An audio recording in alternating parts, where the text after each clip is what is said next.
نحمده ونصلي على رسوله الكريم اما بعد فاعوذ بالله من الشيطان الرجيم بسم الله الرحمن الرحيم رب اشرح لي صدري ويسر لي امري واحلل عقدة من لساني يفقهوا قولي۔ کسی نے لکھا ہے انہوں نے اس سال اپنے دورہ قرآن کی جگہ تبدیل کی جس سے ان کو فائدہ ہوا۔ اس سال جو جدہ میں نے کیا ہے تو مجھے انہوں نے 2 گھنٹے دیے۔ مجھے پہلے دن ہی احساس ہو گیا کہ ان کے لیے 2 گھنٹے بہت زیادہ ہیں، کیونکہ 2 گھنٹے کے لیے ایک ہال میں بیٹھنا اور وہ بھی یوتھ کا ان کے لیے ٹو مچ تھا۔ یہی اے لیولز کے بچے جس میں سیکنڈ ایئر تھی، صرف فرسٹ ایئر بھی نہیں تھی، اس کو پھر میں نے سپلٹ کیا اس ٹائم کو، کیونکہ اب انہوں نے ٹائم ٹیبل اپنا چینج کر لیا تو وہ پلٹ نہیں سکتا تھا۔ میں نے اس کو مختلف چیزوں میں کیا۔ پہلے لیکچر میں تو رمضان کے بارے میں بتایا اور قرآن کی اور یہ جو بھی کہ پورے رمضان میں کیا کرنا ہے، لیکن اس کے بعد پھر یہ تھا کہ میں نے جیسے اگر ذکر الہی پر، چونکہ میں نے یہ پلان کیا تھا کہ 7 دعائیں سکھائیں گے ان کو صبح شام کی، اور ان دعاؤں کو بھی میں لیپ ٹاپ پہ ڈال کے لے گئی تھی، اسکرین آلریڈی اویلیبل تھی تو اس پر سامنے ٹیکسٹ لے آتی، اور ساتھ ساتھ اس میں پہلی یہ دوسری دعا ہے آیت الکرسی، تو ہم نے آیت الکرسی کے ساتھ پریزنٹیشن دکھائی اور تھوڑا سا اللہ تعالیٰ کا اس کے تھرو تعارف کرایا۔ پھر اسی طرح مقصد زندگی پر جب بات ہوئی تو میں نے شہد کی مکھی کی جو لائف ہے اس پر گفتگو کی، اور کتنی وہ بامقصد ہے اور کتنی وہ محنت کرتی ہے اور کس طرح شہد تیار کرتی ہے، اور اس کو کمپیئر کیا عام مکھی کے ساتھ کہ جس کی زندگی میں کوئی مقصد نہیں ہے، وہ صرف گندگی میں بیٹھتی ہے اور اپنا وقت ضائع کرتی ہے۔ تو یہ بہت ہی ان کے لیے ایک طرح سے انٹرسٹنگ ہو گیا۔ پھر یہ ہوتا تھا کہ میں ہر تھوڑی دیر کے بعد، یعنی 20 منٹ کے بعد میں کہتی تھی شارٹ بریک، اور اب آپ یہ دعا پڑھیں سب مل کے۔ وہ سارے زور زور سے شروع میں تو نہیں پڑھتے تھے، پھر میں اس پر لائی کہ ہم کیوں نہیں پڑھتے، ہمیں کیوں شرم آتی ہے اللہ کا نام لیتے ہوئے۔ خیر وہ تھوڑے تھوڑے ساتھ طریقے کرتی رہی۔ شروع میں یہی تھا کہ توجہ کم تھی اور ٹائم بھی لمبا تھا، کراؤڈ بہت تھا۔ پھر انہوں نے کہا کہ ہم اس کو بڑی اسکرین پر دکھانا چاہتے ہیں تاکہ آپ پیچھے تک نظر آئیں۔ 2 دن تو میں نے ریزسٹ کیا، میں نے کہا نہیں، میں اس پہ نہیں، میں ڈائریکٹ ہی بات کرنا چاہتی ہوں، اس طرح کنسنٹریشن میری بھی اور ان کی بھی خراب ہوگی۔ لیکن ان کا ایکسپیرینس تھا، پہلے وہ یہ کرتے رہے۔ تیسرے دن پھر میں نے ان کو الاؤ کیا، اس سے اور زیادہ کنسنٹریشن بڑھی جب پیچھے تک نظر آ رہا تھا اسپیکر کہ کیا بات ہو رہی۔ تو اس میں جو مقصد زندگی کا تھا یہ 2 دن پہ چلتا رہا۔ پھر آخری حصہ جو تھا اس میں کوسچن آنسر بھی کرتی تھی، وہ بہت ہی لائیولی جاتا تھا اور اس میں ایک خاص قسم کا وہ رنگ آ جاتا تھا، اور ایسے ایسے سوال میں گھر بھی لا کے ان سوالوں کو پڑھتی تھی کہ کیا سوچتی ہے ہماری یوتھ، کیونکہ اس کے بغیر پتہ نہیں چلتا۔ سب سے زیادہ افسوس تو اس بات پر ہوتا ہے کہ سب کچھ ہے مگر وہی بات ہے کہ زندگی میں کوئی مقصد نہیں ہے کہ کیوں پڑھ رہے ہیں۔ پڑھ رہے ہیں اس لیے کہ ماں باپ پڑھا رہے ہیں، اس لیے پڑھتے ہیں کہ سب پڑھ رہے ہیں۔ کوئی بھی کام کیوں کر رہے ہیں؟ کیونکہ اور لوگ یہی کر رہے ہیں۔ تو وہ جو ایک منزل گم والی کیفیت ہے وہ ہماری مسلمان امت میں ہر جگہ ہی ملتی ہے۔ بہرحال اس کے بعد میں نے پھر پہلے ہفتے میں نے بیس بنانے کی کوشش کی کہ لوگ اس پر آئیں تو صحیح کہ وہ سیکھنا شروع کریں یا وہ اس کی اہمیت کو جانیں، اور پھر دوسرے ہفتے میں زبان کی حفاظت، والدین کے حقوق اور ان چیزوں پر، یعنی ان تھیمز پر میں نے بات کی۔ میٹر میرا وہی تھا جو میرا یہاں پر ہوتا ہے، لیکن سٹائل تھوڑا میں نے تبدیل کر لیا تھا۔ جب میں بیچ میں دیکھتی کہ وہ آپس میں بات کرنے لگ گئے یا کچھ، تو میں ادھر سے اشارہ کر کے کہتی اچھا آپ بتائیں گے، آپ بتائیں گے، یعنی اس کو انٹریکٹو بھی ساتھ بنایا۔ اسی طرح سورۃ الرحمن ان کو پڑھائی، کیونکہ اس میں اللہ تعالیٰ کی نعمتوں کا ذکر ہے اور ایک اس کی اپنی خوبصورتی ہے، اور اس کی تلاوت سنوائی اور اس کی پریزنٹیشن بھی دکھائی، اور اس کے ساتھ ہی پھر میں نے موقع پا کے سورۃ الواقعہ بھی کر دی، کیونکہ میری یہ بہت بڑی تمنا تھی کہ ایک دفعہ آخرت کا نظارہ ضرور دکھانا چاہیے، نہ پسند کریں نہ چاہیں، لیکن دس از اے فیکٹ، اس کے بغیر تو پھر ہم سیدھے کہاں ہوتے ہیں۔ تو الحمدللہ وہ بہت افیکٹو گیا۔ سورۃ الواقعہ کا پن ڈراپ سائلنس تھا کہ آخرت کا ذکر جہاں ہو رہا تھا، اور میں نے صرف عربی کو فورسفلی پڑھ کے تھوڑا تھوڑا ٹرانسلیشن اور تھوڑا تھوڑا ساتھ ہلکا ہلکا الیبوریٹ کرتے، بہت لمبی تشریحوں میں نہیں گئی، اور اس کو فورسفل رکھا۔ الحمدللہ ٹیچرز بھی آتی تھیں، اور پرنسپل کا یہی تھا کہ شروع کا 1 دن اٹینڈ کیا، دوسرے دن تھوڑا بہت وہ کرتے کراتے، تو میں جب شروع میں گئی تھی تو 2-3 دن تک بلیو می میں حرم بھی جاتی تھی تو میرے صرف آنسو گرتے تھے، میں صرف شکر کرتی تھی. میں کہتی تھی یا اللہ میرے پاس شکر کا طریقہ مجھے سکھا دے، میرے پاس شکر کے سوا کچھ نہیں کہ تو کسی کو اس کی اتنی مرضی کی چیز دے دے، ایک اپنا گھر دے دے اور ایک اپنے وہی تعلیم کی جو میری زندگی کا ایک مشن ہے اس کا ایک موقع دے دے.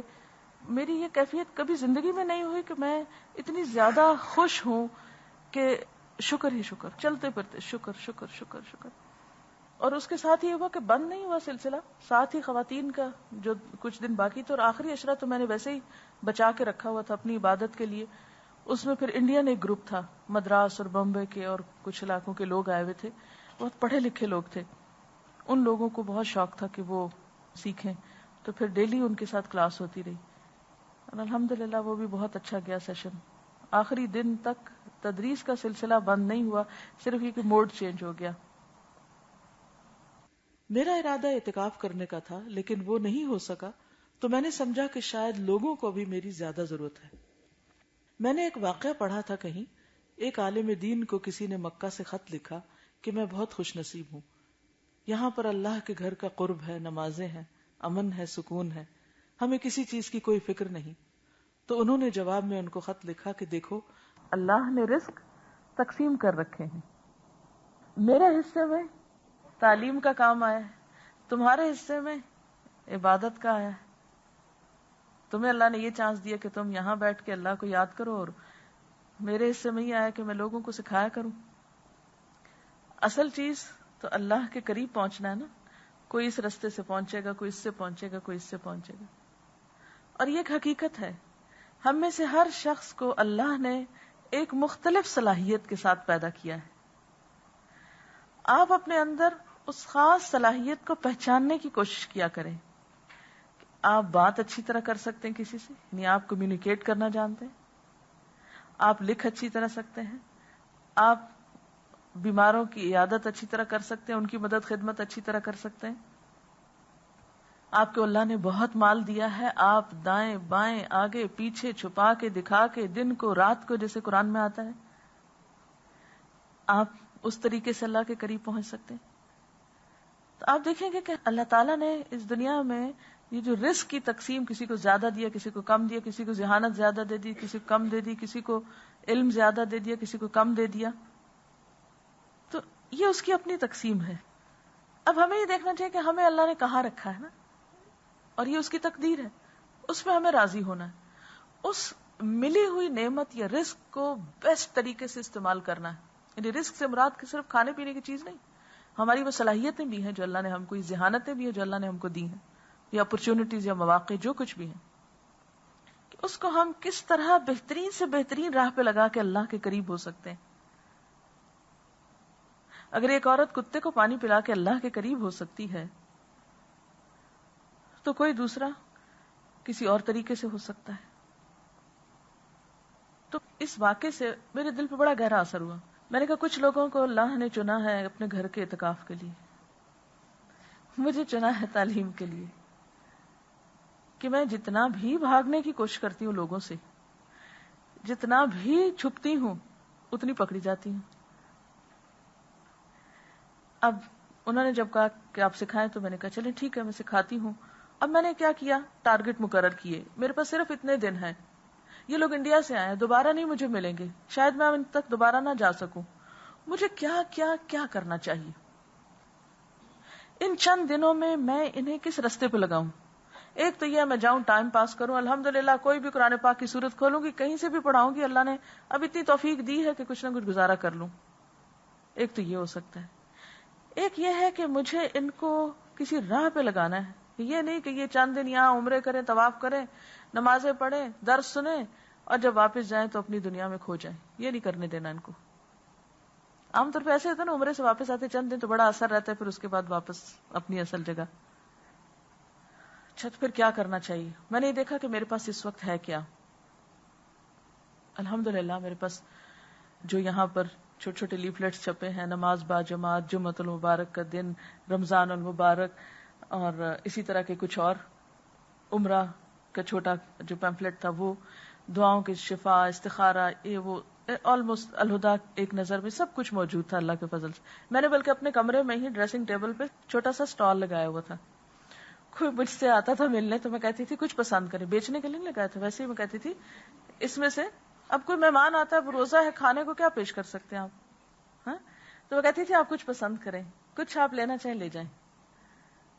تو خوشی خوشی لوگ, یعنی جیسے لوگ اپنے ٹرے سجا کے, یا ایک بوفے ہوتا ہے, تو یہ میں نے ایک بوفے سجا رکھا تھا اپنے اسٹیبل پر کہ کوئی بھی آئے تو اس کو آفر کیا جا سکے. یعنی مہمانداری کا یہ بھی تو ایک طریقہ ہو سکتا ہے نا, آپ اپنے گھر کے کسی حصے میں یا اپنے درس کے کمرے میں چھوٹی چھوٹی چیزیں, اور ضروری نہیں کہ ہم بیچنے خریدنے کا ہی کام اس وقت کریں, یہ بھی ہوتا ہے. جیسے میں نے سوچ لیا کہ میں نے صدقہ تو کرنا ہے, ایک صدقہ غریب کو انسان دیتا ہے, ایک فی سبیل اللہ, ایک اللہ کے دین کی تبلیغ میں صدقہ کرتا ہے جس کو صدقہ جاریہ ہم کہتے ہیں. تو یہ ایک طریقہ کرتے ہیں کہ رکھ چھوڑتے ہیں, زیادہ سے زیادہ کتنے پیسے لگیں گے, کتنا خرچ آئے گا اس پر, میکسیمم کیا لگ جائے گا. اسی طرح کچھ سی ڈیز یہاں سے گئی تھی, کچھ کیسٹس سجا کے رکھ دی چیزیں. اب ظاہر ہے کہ جب کوئی آتا ہے اور وہ لیتا ہے تو عام طور پر لوگ اس طرح نہیں کرتے کہ ہر چیز اٹھا کے لے جائیں آپ کی. جب آپ کہتے ہیں نا کچھ چوز کر لیں یا کچھ پسند کر لیں اس میں سے, تو وہ کوئی ایک دو تکلفاً تھوڑا بہت, جیسے آپ کھانے میں تکلف لوگ کرتے ہیں وہاں بھی کرتے ہیں, تو پھر وہ صرف وہی چیز لیں گے کہ جو ان کی واقعی ضرورت ہوگی. تو الحمدللہ وہ ایک تعارف کا بھی موقع. بہرحال میں نے ان چند دنوں کے آخری عشرے کی اس طرح پلاننگ کر لی. میں نے یہ دیکھا کہ یہاں آ کر لوگ کیا کیا غلطیاں کرتے ہیں. پہلے تو تھوڑی اس پر گفتگو, جیسے نماز ٹھیک سے نہیں پڑھتے, یا یہاں تو پڑھتے ہیں گھر جا کے نہیں پڑھتے. ایک لیکچر نماز پہ دیا, اس کے ساتھ نماز با جماعت کا پیمفلٹ سارا لے گئی, کیونکہ آخری عشرہ تھا. اب اس کے بعد تو کوئی وہاں واپس تو نہیں چیزیں لانی تھی. اور بجائے اس کے کہ میں ہیپیزرلی ادھر تقسیم کرتی ادھر ادھر, میں نے کہا کیوں نہ لوگوں کو جو یہ انڈین گروپ ہے ان کے درس کے دوران ہاتھ میں پکڑا دیا جائے. میں نے اس طرح کیا کہ جیسے نماز پر ایک لیکچر دیا, اس کے بعد وہ ایک ایک لیفلیٹ جو تھا وہ سب کے ہاتھ میں تقسیم کر دی. انہوں نے اتنی خوشی سے لیا. میں نے کہا چل آپ اس کو کھولیے. کھول کے میں نے اس کو پڑھنا شروع کیا, نماز با جماعت کا طریقہ اور اس کی فضیلت اور اس کے سارے آداب, وہ باتیں جو آپ زبانی کسی کو نہیں کہہ سکتے, یہ کرو یہ کرو, یہ نہ کرو یہ نہ کرو, یہ نہیں کہہ سکتے کسی کو. اور لوگ غلطیوں پہ غلطیاں کیے جاتے ہیں, وہ پھر بھول جاتے ہیں کیونکہ ساری زندگی انہوں نے یہ کیا نہیں ہوتا, اور ہم پھر صرف تبصرے کر کے رہ جاتے ہیں کہ لوگوں کو نماز نہیں پڑھنی آتی, اتنی دور آ جاتے ہیں جماعت سے نماز نہیں پڑھنی آتی. خیر, وہ لفظ میں نے ان کے ساتھ ریڈ کیا, تھوڑا تھوڑا الیبوریٹ کیا, اور ان کو آخر میں یہ کہا کہ یہ کاغذ آپ اپنے آس پاس اور لوگوں کو بھی, گھر والوں کو بھی پڑھائیں. اتفاق سے اگلے دن جمعرات تھی اور اس سے اگلے دن پھر جمعہ تھا, تو میں نے سوچا کہ جمعے کے بارے میں ان کو بتانا چاہیے, کیونکہ اس سے ایک جمعہ پہلے مجھے بڑا ہی بٹر ایکسپیرینس ہوا. میرے ساتھ ایک بچی بیٹھی تھی, کوئی 13-14 سال کی تھی, پاکستانی اوریجن تھی. وہ بچی مسلسل اپنی دوسرے کسی کے ساتھ باتیں کر رہی تھی.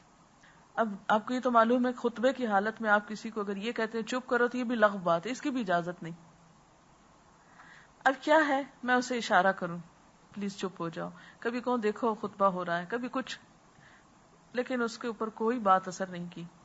حتیٰ کہ میں نے ہاتھ سے بھی اس کو تھوڑا سا یوں کیا, لیکن معلوم نہیں اس کی کیا مجبوری تھی, کیونکہ اس کو خطبہ سمجھ نہیں آ رہا تھا. پھر بعض اوقات ایسا بھی ایکسپیرینس ہوا کہ لوگوں کے کپڑوں سے بہت اسمیل آ رہی یا کچھ, تو مجھے لگ رہا تھا, ہمیشہ مجھے ایک ہی ترس آتا ہے کہ ان بیچاروں کو پتا نہیں, اگر پتا ہوتا تو ایسا نہ کرتے. تو میں نے کہا کہ کیوں نہ جمعرات کے دن جمعے کی فضیلت کے بارے میں بتایا جائے. وہی میں نے سورۃ جمعہ پڑھی, سورۃ جمعہ پہ درس دیا پہلے, پھر اس کے آخر میں جا کے آتا ہے نا جمعے کی آیت جو ہے, پھر اس سے کنیکٹ کر کے پھر پیمفلٹ تقسیم کیا اور پڑھنا شروع کر دیا. اس میں احادیث بھی تھیں, اس میں ٹپس دی, سب کچھ ایک ریلیونٹ چیز تھی, لوگ خوش ہوئے. اسی طرح کچھ لوگ ایسے تھے جو اردو نہیں پڑھ سکتے تھے, انگریزی پڑھتے تھے, وائی شوڈ وی پرے اور اس طرح کی کچھ چیزیں. پھر آپ کو پتا ہے کہ لوگوں کو وضو نہیں کرنا آتا, طہارت کا نہیں پتا, تو ایک پمفلٹ ہے نا وضو تیمم طہارت اینڈ سو آن. عمرہ کرتے ہیں لیکن مسئلے انہوں نے پوچھنے شروع کیے کہ اچھا عمرے میں یہ کر سکتے ہیں وہ کر سکتے ہیں, تو میں نے وہ چھوٹا جو عمرے سے متعلق تھا وہ دیا. پھر پریشانیوں کا لوگ فوراً، آپ کو معلوم ہے نا کہ لوگ کیا کرتے ہیں، ادھر آپ درس دیں ادھر آپ کو ایک نہ ایک پکڑ کے کھڑا ہو جاتا ہے، اچھا یہ مسئلہ ہے اب اس کا حل کیا ہے. اب یہ ہے کہ اس کے لیے آپ کے پاس دعائے حاجت اور اس طرح کی چیز جو ہے وہ ضرور ہونی چاہیے تاکہ لوگوں کو آپ ایک صحیح رستے پر لگائیں. تو اس پر پھر آپ ان کو دعائے حاجت پڑھ کے سنا سکتے ہیں، دعائے حاجت کو ایکسپلین کر سکتے ہیں، اور دعائے حاجت کا کارڈ سب کے ہاتھ میں دے سکتے ہیں. اگر آپ سمجھتے ہیں کارڈ افورڈ نہیں کر سکتے تو آپ اس کی فوٹو کاپی کرا لیجئے. 10 کاپیاں 10 روپے میں ہو جائیں گی، کتنا خرچ آئے گا؟ 10 روپے ہم صدقہ کر سکتے ہیں، ہم نہیں بیچے. وہ سب کو ایک ایک پکڑا کے اور وَاسْتَعِينُوا بِالصَّبْرِ وَالصَّلَاةِ کے اوپر آپ چھوٹا سا لیکچر دے سکتے ہیں. یعنی چونکہ آخری عشرہ آ چکا تھا اور آپ کو معلوم ہے کہ آخری عشرے میں راتوں کو بھی جاگنا ہوتا ہے، پھر ایک طرح سے انسان روزہ رکھ رکھ کے تھوڑا کمزور بھی ہو جاتا ہے، یعنی وہ اتنی انرجی نہیں ہوتی. پھر وہاں یہ ہے کہ لوگ چونکہ ساری رات جاگتے ہیں اس لیے صبح سونا مسٹ ہوتا ہے. اگر صبح نہیں آپ سوئے نماز کے بعد اشراق وغیرہ کے بعد تو پھر آپ کوئی اور کام کر نہیں سکتے. تو اور وہ بھی پھر یہ کہ ظہر کی نماز سے پہلے پہلے آپ کو اٹھ کے نہا دھو کے تیار ہو کے مسجد بھی جانا ہے، تو وہ ہارڈلی کوئی 3-4 گھنٹے آپ کو ایک سلیپ کے مل ہی جاتے ہیں، اور وہ بھی انسان اس لیے سوئے تاکہ آگے پھر عبادت بہتر کر سکے. تو چونکہ وہاں پر 12 بج کے میرا خیال ہے آج کل 7 منٹ یا 8 منٹ پہ ظہر کی اذان ہو رہی تھی، تو آپ کتنا سو سکتے ہیں میکسیمم بھی. سورج ادھر سے دیر سے نکل رہا تھا اور ظہر جلدی ہو رہی تھی، تو بیچ کا ٹائم تھوڑا ہی تھا.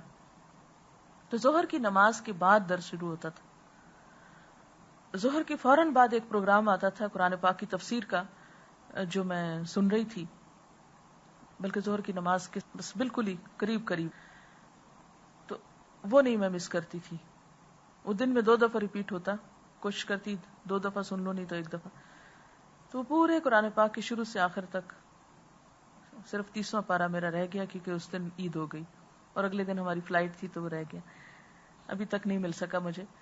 بہرحال نماز کے بعد یعنی تقریباً 1:30 بجے یہ سارا کام ختم کر کے پھر میں درس دیتی تھی 2:30 سے 2:45. اور آپ کو پتا ہے 3:15 یا 12 پہ پھر عصر کی اذان ہو جاتی تھی، یعنی بمشکل واپس لوٹ کے تو پھر، اور پھر جب تک نماز پڑھ کے تھوڑا آپ قرآن پاک پڑھیں تھوڑا ذکر وغیرہ کریں تو اس کے بعد یہ کہ ایک اور پروگرام آتا تھا فن الاحسان، احسان کرنے کے طریقے. تو یہ ہر روز ایک نیا طریقہ بتاتے تھے. یہ بہت ریگولرلی میں نے سنا ہے. میرا دل ہے کہ میں اس دفعہ کے کورس میں اس کو شامل کر لوں، کیونکہ ان اللہ یحب المحسنین، محسنین کو اللہ پسند کرتا ہے، محبت کرتا ہے. اور ہم سمجھتے ہیں کہ دل خوش کر دینے والا پروگرام تھا. آپ کریں یا نہ کریں، لیکن اگر آپ کو طریقے بھی پتا ہے یا وہ سیکھ رہے ہیں تو آپ کے اندر ایک خاص قسم کی خوشی پیدا ہوتی ہے نا. اس کو میں نے بہت زیادہ انجوائے کیا. وہ بھی میں نے ایک دفعہ جب شروع کیا میرا نہیں خیال کہ کوئی مس کیا. پھر اس سے ایک دن بہت زیادہ بارش تھی، اس دن سگنل ڈاؤن تھا. پھر اگلے دن وہ ایک اور ٹائم پر قطر ٹیلی ویژن سے آتا تھا، پھر اس کو میں نے وہاں سے کر لیا. اینی ہاؤ تو اس میں یہ تھا کہ ٹائم بہت لمیٹڈ ہوتا تھا، تو مجھے اس ٹائم پر سکھانا ہوتا تھا. اس وقت میری اتنی انرجی نہیں ہوتی تھی کہ میں ایک پورا سپارہ بیٹھ کے ان کو پڑھا سکوں، یا میں اپنے دماغ پہ زور ڈال کر کوئی زوردار لیکچر نہیں دے سکتی تھی ان کو. میں ان کو قرآن پاک کا کوئی حصہ پڑھ کے سناتی اور وہ ریلیونٹ ہوتا اس دن کے میرے ٹارگٹ سے کہ آج میں نے ان کو کیا دینا ہے، کیا سکھانا ہے. پھر اسی طرح قرآن پاک کی اہمیت پہ بات ہوئی. پھر تعلیم القرآن 10 پاروں کی CDs تھی، بعد میں پہنچی تھی الحمدللہ. اس پر میں نے ان کو 28ویں روزے میں نے انہیں اپنا ٹارگٹ پورا کر لیا کہ آپ یہاں سے جائیں گے گھروں کو، آپ روزانہ صبح کے وقت ٹائم نکالیں گے، یہ سنیں گے، اس طرح لکھیں گے، یہ کریں گے، یہ کریں گے. اور بہت زیادہ اس پہ توجہ دلائی کہ دیکھیں ہم بہت جلد اللہ کے پاس واپس جانے والے ہیں، تو ہماری زندگی ضائع نہ جائے. تو اللہ کا شکر ہے کہ اطمینان ہوا کہ ان کو کچھ دے کر بھیجا ہے، اب آگے کچھ نہ کچھ وہ شروع کر سکیں. اب 29 روزے کو میرا دل تھا کہ پتہ نہیں کل آخری روزہ نہ ہو تو میں ذرا کل کا ہی چلو اعتکاف کر لوں.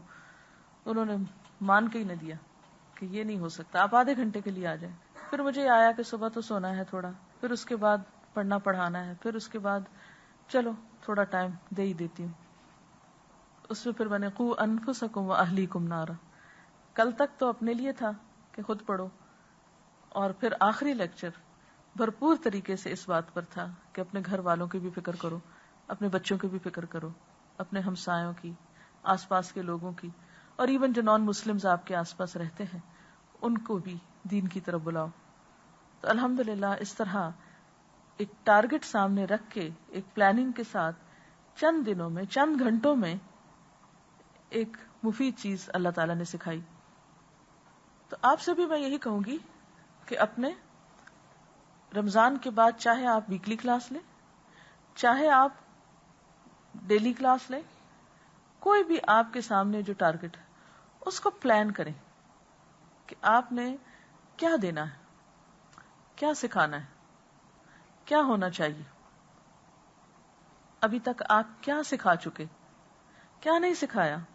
اب آپ کے اسٹوڈنٹس رمضان میں اگر پورا قرآن پاک سن چکے ہیں تو اب ان کو کیا سیکھنے کی ضرورت ہے اور کیا دینا چاہیے. مثلاً آپ لوگوں کا حدیث کورس جو ہے وہ اسی ایک پلاننگ کا نتیجہ ہے جو مختلف لوگوں نے بیٹھ کے مشورے کیے اور پلاننگ کی کہ اب آپ لوگ قرآن پاک پڑھ چکے ہیں، کورس ایک کر چکے ہیں، رمضان میں ابھی وقت ہے، بیچ کے ٹائم کو اگر کسی مفید چیز میں نہیں گزارا گیا تو اندیشہ ہے اس بات کا کہ ہم پچھلا اثر بھی کھو بیٹھے اور آئندہ کے لیے بھی ہم دین سے دور نہ ہو جائیں. تو اس پر یہ تھا کہ چلیے آپ قرآن پاک کی دہرائی کر لیں، ترجمے کی، آپ مزید کوئی نئی چیز سیکھ لیں، عربی پڑھنا سیکھ لیں. تو یہ ایک ٹارگٹ مقرر کیا گیا کہ چلیں 6 ہفتے یا جو بھی تھا وقت، اس میں اتنے دن اتنے گھنٹے کے لیے یہ چیز آپ اس طرح سن لیں، یوں پڑھ لیں، یوں پڑھا لیں، یہ سیکھ لیں، یہ سکھا لیں. تو آپ نے دیکھا ہوگا کہ وہ جو آپ نے پلاننگ کی اس سے رمضان سے پہلے کا وقت بھی کتنا مفید گزرا، ایک یوزفل ایکٹیویٹی میں گزرا. پھر آپ نے کچھ نہ کچھ رمضان کی پلاننگ کی کہ سارے دن میں یہ اور یہ کام کرنا، اور اس میں 2 گھنٹے جو ہے وہ قرآن پاک کی تعلیم کے لیے. اگر آپ یہ پلاننگ نہیں کرتے اور کبھی کسی وقت کچھ کر لیتے اور کسی وقت کچھ اور کسی وقت کچھ، تو بات نہیں بنتی. اب یہ ہے کہ ڈیلی پلاننگ، آج کیا کیا کیا کرنا ہے، ہفتہ وار پلاننگ، اس میں مثلاً ایک دن میری کلاس ہے تو اس کلاس میں میں نے اس دفعہ کیا دینا ہے. اچھا میرے لوگوں کو مثلاً جمعے کے دن کی فضیلت نہیں پتا، مجھے اس کے لیے منگوانے ہیں پیمفلٹس، چلو میں 20 منگوا لیتی ہوں، 20 کی کلاس ہے 20 منگوا لیتی ہوں. اچھا وہ لکھ لیں کہ یہ پیمفلٹ منگوانے کلاس کے آخر میں مجھے پڑھ کے سنانا ہے فار ایگزامپل، یا کوئی حدیث پڑھ کے سنانی، یا کوئی نئی چیز آپ نے اپنے ان کو سکھانی، اس کو پہلے سے ہی آپ کر لیں. پھر ایک منتھلی پلاننگ کریں اور یہ ہر مہینے کے شروع میں کر لیا کریں. ٹھیک ہے نا؟ مثلاً دسمبر کے مہینے کی میری یہ پلاننگ ہے، دسمبر میں مثلا میں نے یہ اور یہ اور یہ کرنا ہے. فار ایگزامپل آپ ایک ٹارگٹ رکھیں، ایک سورت یاد کرنی، 5 حدیثیں زبانی یاد کرنی، فلاں ایک کتاب مجھے پڑھنی. ٹھیک ہے نا؟ کوئی ایک کتاب اپنی ریڈنگ کے لیے آپ مقرر کر لیں. اچھا اب کیا ہوگا ان شاء اللہ تعالیٰ، چاہے آپ بزی بھی ہیں نا، چونکہ آپ نے اپنے اوپر ایک کام مسلط کر لیا ہے تو آپ کا ہو بھی جائے گا. اور اس طرح آپ اگر ایک ترتیب کے ساتھ زندگی گزاریں گے تو ان شاء اللہ تعالی آپ ارتقاء کی طرف بڑھیں گے، ترقی کرتے جائیں گے، ذہنی، روحانی، جذباتی. اور اگر آپ کی زندگی میں کوئی پلاننگ اور ٹارگٹ ہے ہی نہیں کہ آپ نے کیا بننا ہے، کیا کرنا ہے. اچھا ہم سب نے کیا پلاننگ کی ہوئی ہے اور کیا ٹارگٹ رکھا ہوا ہے؟ اللہ کی رضا حاصل کرنی ہے. ابھی کس طریقے سے کون سا کام کر کے، کتنی دیر کر کے، اور کیا ہے آپ کی زندگی کا مقصد؟ دین کی خدمت کرنا ہے. بھی کیا خدمت کرنی؟ وہ خدمت کا طریقہ بھی تو پتا ہو. سو کے خدمت کرنی ہے یا گپ شپ سے کرنی ہے یا گھوم پھر کے کرنی، کیا کرنا ہے؟ تو یہ آپ ہدف رکھیں. پھر آپ اپنے سال کا کچھ نہ کچھ ہدف رکھیں کہ اس سال میں نے دورہ قرآن کرانا ہے. اچھا کہاں کرانا ہے؟ ابھی تو میری سمجھ میں نہیں آ رہا کہاں کرانا ہے. ٹھیک ہے، سوچیں. پھر اگر آپ نے کہیں لکھ کے رکھا ہوا یہ میں سوچتی ہوں کہ اس سال میرے خواب پورے ہوں، تو پھر آپ ذرا سا دیکھیں کہ اچھا کب تک پھر مجھے یہ کام کر لینا چاہیے. تو اس طرح انشاءاللہ آپ اپنے وقت کو زیادہ بہتر اور مفید طریقے سے گزار سکتے ہیں. تو ہماری گفتگو کا آغاز اس بات سے ہوا تھا کہ انہوں نے اس سال اپنے دورہ قرآن کی جگہ تبدیل کی، جس سے ان کو فائدہ ہوا، کیونکہ نئے اسپیکر سے، نئے سسٹم سے لوگ بہرحال پھر ایک دم سے فریش ہو جاتے ہیں. اور اگر آپ ایک ہی جگہ پر بار بار کرتے رہیں گے تو کچھ عرصے کے بعد لوگوں کے اندر سے وہ سن کے عادی ہو جائیں گے. فطال علیہم الامد فقست قلوبہم، مدت گزرنے کے ساتھ ساتھ دل سخت ہوتے جاتے ہیں. وہ کہتے ہیں ہاں یہ بات تو ہمیں پتہ ہے. نئی نہیں رہتی نا، پہلے دورہ قرآن کا اثر اور ہوتا ہے، دوسرے کا اور ہوتا ہے، تیسرے چوتھے کا اور ہو جاتا ہے. لا محالہ آپ کو نئی چیزیں ایڈ کرنی چاہیے. اب اگلے رمضان کی جیسے میں اپنے لیے تھوڑی سی پلاننگ کر رہی ہوں کہ انشاءاللہ اگر موقع ملا تو میں صورتوں کے اعتبار سے کچھ کرنا چاہتی ہوں. ابھی تک پاروں کے اعتبار سے ہو، تو اب میں چاہ رہی تھی کہ صورتوں کے اعتبار سے، صورتوں کے تھیم کے اعتبار سے. لیکن ابھی دیکھتے ہیں کہ فائنل نہیں ہوا کچھ بھی. اچھا ایک اور بات یہ کہ پلاننگ میں آپشن بھی رکھ لیا کریں، کیونکہ اگر ایک نہ ہو سکے تو دوسرا، دوسرا نہ ہو سکے تو تیسرا، یعنی پرائرٹی نمبر 1 2 3 پرائرٹی ضرور ہوں.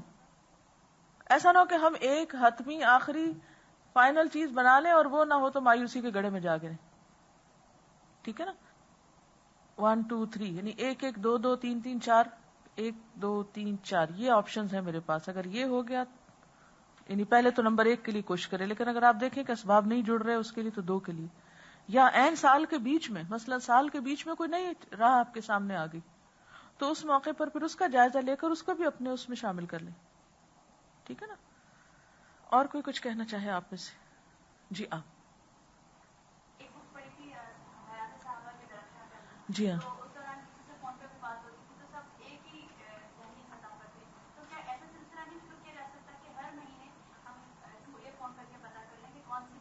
یا ہر مہینے ایک چھوٹی سی اسی طرح کی ملاقات آپ کی ہو جائے. جی ہاں صحیح. ٹھیک ہے انشاءاللہ. ایسا ہے کہ اس کے بعد ایک اور کتاب ہے حیات تابعین کے درخشاں پہلو، تو اگلے مہینے کے لیے وہ رکھ لیجئے. جب تک 1 مہینہ یا 2 مہینہ اس کے لیسن گن لیتے ہیں تاکہ ایک دن میں ایک ہو. ایک دن میں دل تو زیادہ چاہتا پڑھنے کو، لیکن کوشش یہ کریں کہ ایک پڑھ کے اس کی پرسنالٹی کا کوئی ایک پہلو اپنے پاس نوٹ بھی کر لیں. ورنہ وہ ہوگا کیا کہ بہت ساری شخصیتوں کی اچھی باتیں جب سامنے آئیں گی اور ان کا ایک بلینڈ آپ کے اندر آنے لگے گا تو ایک خوبصورت پرسنالٹی ڈیولپ ہوگی. تو انشاءاللہ تعالی حیات تابعین کے درخشاں پہلو اسی کا کنٹینویشن ہے. میں نے اس کے ساتھ ایک اور کتاب تھی حیات صحابیات کے بارے میں، میں مکہ میں اپنے ساتھ وہ لے گئی تھی پڑھنے کے لیے، کیونکہ جب یہ ہو گئی پوری تو میں نے سوچا کہ وہ شروع کروں. بس تھوڑا سا اس کا پرابلم یہ تھا کہ اس کا تھوڑا لیول جو تھا وہ ذرا تھوڑا بچگانا تھا، اور تھوڑی فلاوری زیادہ لینگویج تھی جس سے مجھے تھوڑی اریٹیشن بھی ہوتی ہے، کیونکہ میں فیکٹس کی طرف زیادہ راغب ہوتی ہوں کہ اچھا اصل خالص حقیقی بات کیا ہے نا. تو لیکن یہ تھا کہ آن دا ہول خواتین کے، میں چاہ رہی تھی کہ ان لوگوں کے حالات پڑھ کے پھر خواتین کے حالات پڑھنے کی ضرورت ہے، کیونکہ ہمارے لیے ڈائریکٹ اسوہ حسنہ پھر عورتوں کی زندگی میں عورتوں کے لیے ہوتا ہے نا کہ ایک عورت جب مختلف اپنی مشکلات سے گزرتی ہے تو وہ اللہ تعالیٰ سے اپنا مضبوط تعلق کیسے قائم کر سکتی. تو انشاءاللہ اس سلسلے کو جاری رکھیں گے. جزاک اللہ خیرن. ہاں اور کوئی کچھ کہنا چاہے آپ میں سے؟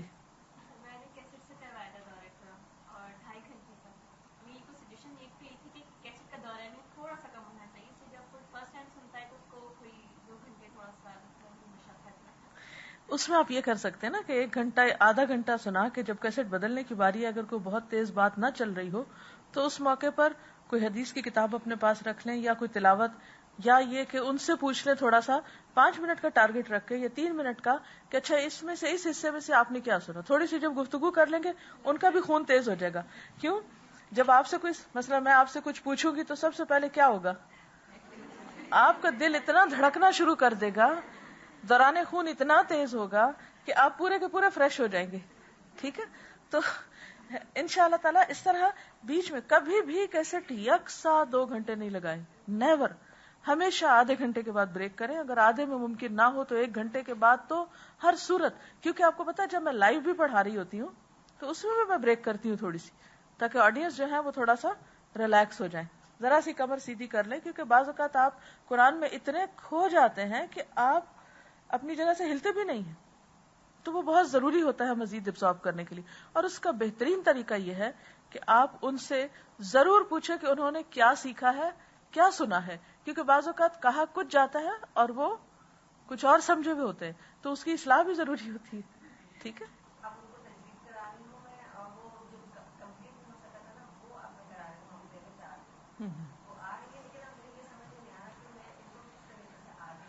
یعنی تجوید اور ریاض الصالحین کا کمبینیشن ہو سکتا ہے. جو لوگ تفسیر نہ ابھی کر پائیں، لکھ نہ پائیں یا یاد نہ کر پائیں یا اتنا ان میں حوصلہ نہ ہو، تو اس سے یہ ہے کہ ایک اور ابھی مائنڈ بنانے کی ضرورت ہے. ڈیٹیل بالکل نہیں ابھی شروع کرائیں. ابھی آپ ان کو پہلے ناظرہ قرآن سکھائیں، کیونکہ آپ نے جب جان لیا کہ ان کو دعا بھی صحیح نہیں پڑھنی آ رہی تو اس کا مطلب ہے کہ ان کا ناظرہ ٹھیک نہیں. تو ابھی تفسیر پہ کس لیے جاتے ہیں جب تک ناظرہ ہی ٹھیک نہیں؟ تو آپ ناظرے پہ آ جائیں اور پھر ناظرے کے ساتھ ساتھ آپ ان کو حدیث کروا لیں، ریاض الصالحین ہی کروا لیں. اچھا، ایک اور بات یہ کہ جیسے آپ نے ذکر کیا پھر انہوں نے، یہ بہت اچھا آئیڈیا ہے. قرآنی دعائیں یا مسنون دعائیں جو ہیں ان کو بیچ بیچ میں کیسٹ روک کے، یا اگر آپ لائیو بھی کر رہے ہیں تو اس میں ساتھ ساتھ، یعنی جب آپ نے کرا، آپ کو یاد ہوگا جب پہلا دورہ قرآن ہوا تو اس میں میں کبھی دعائے نور سکھاتی تھی، کبھی کوئی اور دعا سکھاتی تھی. تو شروع یا آخر میں بھی دعا سکھائی جا سکتی ہے، کیونکہ رمضان میں دعاؤں کا بہت فائدہ ہوتا ہے. جتنی دعائیں لوگ مانگیں گے ان کے نصیب کھلیں گے انشاءاللہ. اچھا، ایک اور بات یہ ہے کہ آخری راتوں میں جیسے حرم میں تھے ہم تو قیام اللیل ہوتا ہے. اب جو قیام اللیل تھا اس میں اتنے لمبے رکوع، اتنے لمبے سجدے کہ میں نے زندگی میں واقعی پہلی دفعہ اتنے لمبے صلاۃ و تسبیح کے علاوہ اتنے لمبے سجدے کیے. اب صلاۃ و تسبیح میں تو وہ تسبیح پڑھتے پتہ ہی نہیں چلتا، لیکن اب مسئلہ یہاں یہ تھا کہ عام تسبیح جو ہے وہ کتنی دفعہ پڑھیں، اور عادت بھی نہیں تھی، اور میرا تو جسم بھی کافی بھاری ہے کہ ہاتھوں کے اوپر صحیح سجدے کی پوزیشن میں. پہلے دن تو میں بالکل فرش پہ کھڑی تھی، تو جب میں اٹھی تو بالکل بھیگا ہوا تھا سانسوں سے اگلی یعنی سجدے کی جگہ نا. پھر اس کے بعد میں نے اپنی پوزیشن اور تھوڑی درست کی سجدے کی، ہاتھوں کی، کیونکہ ہاتھ بھی اگر ذرا ٹیڑھے رکھے ہوئے آپ نے تو بھی آپ صحیح سجدہ نہیں کر سکتے. ہاتھوں کی پوزیشن صحیح کی، اپنے ماتھے کی ناک کی ٹخنوں کی، گھٹنوں کی، پاؤں کی، انگلیوں کی، جتنا صحیح پوزیشن آئی اتنا اچھا سجدہ ہوا. دوسرا کام میں نے یہ کیا کہ مسنون دعاؤں کا جو حصہ تھا قرآنی اور مسنون دعاؤں میں سے وہ کھول کے پاس رکھ لیا. ہر 2 رکعت سے پہلے میں اپنے دماغ میں ترتیب تازہ کر لیتی کہ پہلی دعا یہ ہے، دوسری یہ، تیسری یہ، چوتھی یہ، پانچویں یہ. اچھا، جب میں سجدے میں ہوتی تو میں شروع سے شروع کر دیتی اللہم فقہنی فی الدین، وہاں سے شروع کر دیتی. اس سے اتنا لطف آیا مجھے سجدوں میں کہ ابھی میرا دل چاہتا تھا ختم نہ ہو اب.